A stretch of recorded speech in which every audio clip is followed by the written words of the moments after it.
I was serving as the chairman of the COO work group for Singapore Health Services, and that was basically to coordinate, the 3 hospitals and 5 specialty centers and 9 polyclinics in terms of their overall operation and moving towards and developing a BCP program. In addition to that, I was also the COO of KK Hospital, and in that role, I was also the chairman of the BCP work group. So I actually managed it at 2 different levels. I wear 2 different hats. So at one level, I'm giving instructions on what they need to do. On the next level, I'm out there, making sure that I'm ensuring that they're being followed and we're actually moving down the right path. Basically, what I was trying to share with everybody was some of the learning experiences in terms of we picked up in implementing BCM in hospitals or in a healthcare situation. Some of the key points and takeaway points is obviously that there has to be the buy-in from senior management. And I think that's a common theme that comes up with most of the people that are presenting, is that you have to have the support at the higher level in order to be able to implement it. Then the next, another key component or a critical success factor I call is obviously it's the education and the awareness.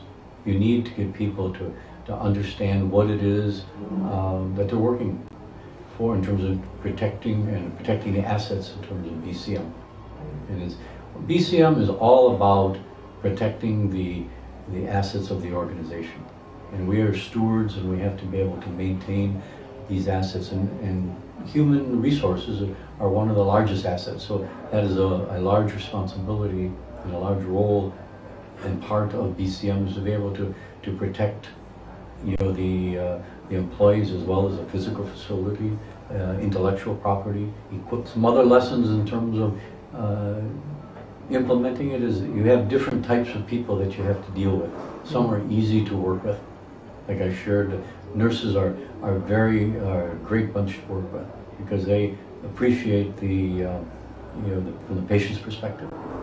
Some of the other professionals are a little bit more difficult to be able to work with. One, because their time is very valuable, and they want to be able to rationalize it and use it where it's best able to be utilized. So you have to think out of the box. You have to be creative in terms of how to achieve what you want to achieve, yet be able to not overpower and turn these key people that you need, turn them against you. Because if you push too hard, they won't cooperate, and it becomes more difficult. So you say, okay, we work with you rather than against you. And so you have to be creative from that perspective. As I said, another lesson that we learned in a whole issue had to do with insurance. Insurance being able to influence, if you ever needed a payout in terms of a settlement because of an event that occurred, that you have to make sure that you've done your due diligence, that you have been careful, you've been prepared and looked across the spectrum of your business to find out what is everybody else doing, and am I operating at that same level. So these are some of the some key elements that you have to be aware of. We also understand that BCM is a subset of enterprise risk management. We have a role to play under ERM as well. So they're all interconnected, and then these are connected now because of the awareness of the board in terms of governance, in terms of overall management within the organization and the role that it plays. The key challenges, as I said, were partially in terms of the awareness. Funding is another issue.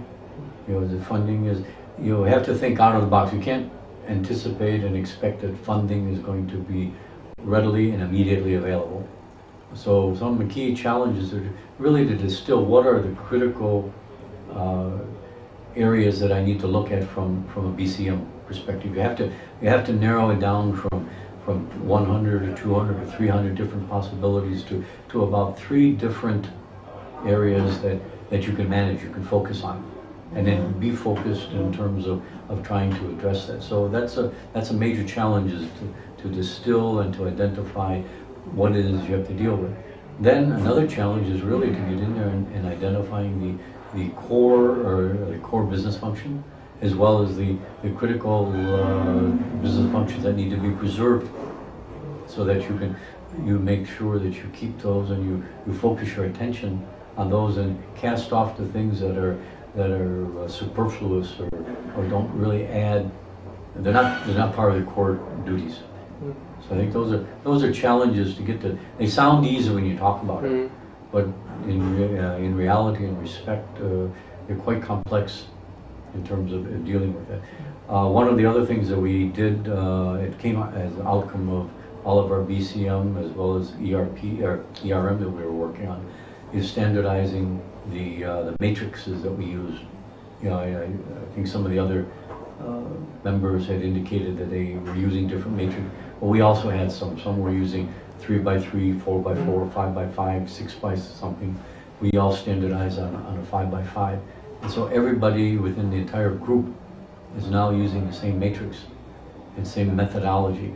Now, different definitions of 1 to 5 in terms of level of severity vary according to the specialty or to the area, but everybody's using the same. So that helps to understand the importance of, for BC, whether it's BCM or ERM or any other, it helps to keep everything in perspective. Okay. My advice is you're going to end up having to work very hard. I mean, we sit here and we talk about it and we talk about the success, but there's a lot of blood, sweat, and tears and pain, you know, that goes into it. But at the end of the day, when you see the people understanding what you're trying to do, and when you get it implemented, and then when you ultimately get the feedback that yes, you passed your certification, it makes you feel good. It's very rewarding. It's very rewarding for yourself or myself as the chairman of the work group. It's rewarding for all the team that did the work. As a chairman, I can delegate a lot of that out, and so a lot of the team that I had did a lot of work, and it's very rewarding for them to know that all of the work that they did over the past 9, 10, 11 months has paid off. And that's where you get your satisfaction, and that's to be able to say, yes, now we have arrived and we're there. But then obviously it's the ability to continue and to keep it going. But that first hurdle is probably the greatest one, and there's a lot of work in terms of education and training that goes into that. Okay.